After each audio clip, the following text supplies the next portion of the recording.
Hello mga mi, gagawa na nga natin ng tutorial to mga mi dahil sobrang dami na nagtatanong. So ganito lang pala siya mga mi gawin. Madali lang to mga mi. Ayan, nakikita niyo sobrang ganda na ito mga mi. Organza ribbon lang din pala ang gamit ko. 1.5 inches yung lapad. Then 9 cm naman ang haba. So ganyan lang siya mga mi. Bali 9 pieces siya. Sa first layer, 5 petals ang kailangan. Ganyan lang siya tahiin. 1 cm lang yung agwat ng mga mi ng tahi niya.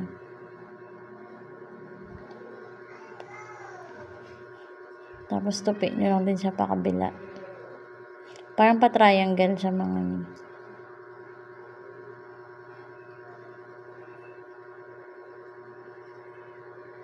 Ayan. Isang sample pa para mas nyo masundan. So, itupit nyo lang siya pag ganyan mga mi. Tapos, 1 cm yung space ng tusok.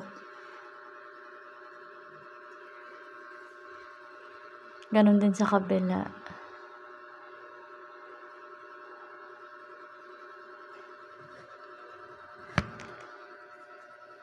Ayan, ganyan siya mga mi. Tapos, ubusin natin yung 5 petals. So, ganyan siya mga mi. Pag 5 petals na siya, hatakin nyo lang.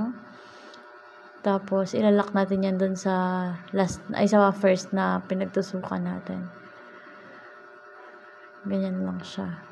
Tapos, ayusin nyo lang pala mga mi. Ayusin nyo lang siya na lumuwag yung niya, yung butas niya sa gitna. Tapos, isukat nyo kung sakto na ba dun sa sa bilog na gagamitin nyo sa ilalim. Yung bilog na pala yan mga mi, gross grain din yan. Sa mga nagtatanong, tignan nyo na lang sa mga videos ko mga mi. May tutorial ako kung paano ko yan ginawa. So, ganyan lang siya mga mi. Lalagyan natin yan mamaya ng glue, tapos ididikit natin yung bilog niya. Gagawin naman natin yung pang second layer. So, ganyan lang din siya mga mi. Tupiin nyo lang siyang ganyan. Tapos, kabila din. Parang pa-triangle. Ganyan din sa kabila.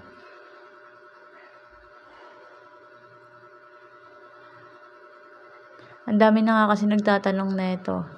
So, yung dalawa din na hindi natin yan. Ganyan siya mga mi. So, ayan naman mga mi, masikip yan siya. Kung yung first layer, maluwag yung sa kanya, pagkagawa. Ayan naman mga mi, masikip yan siya.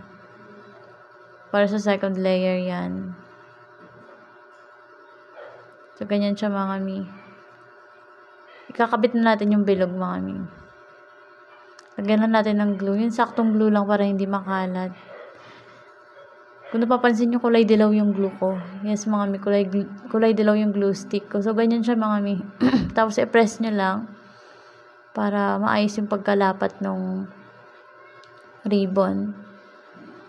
Tapos, ayusin nyo lang mga mi yung petal. So, ganyan na siya. Ilalagay naman natin yung second layer.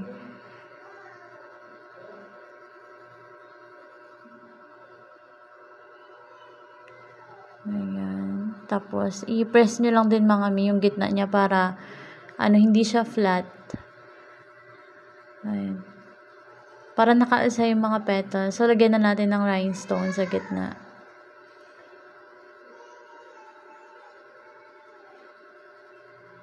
Oh, ayan na siya.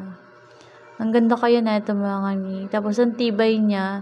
Alam mo yung kahit siya, organza ribbon, pero ang ganda niya. O, yan. Ang cute na ito mga mi. So, nagdagdag pa ako order ng ibang kulay para mas madaming available na kulay. Salamat sa panonood.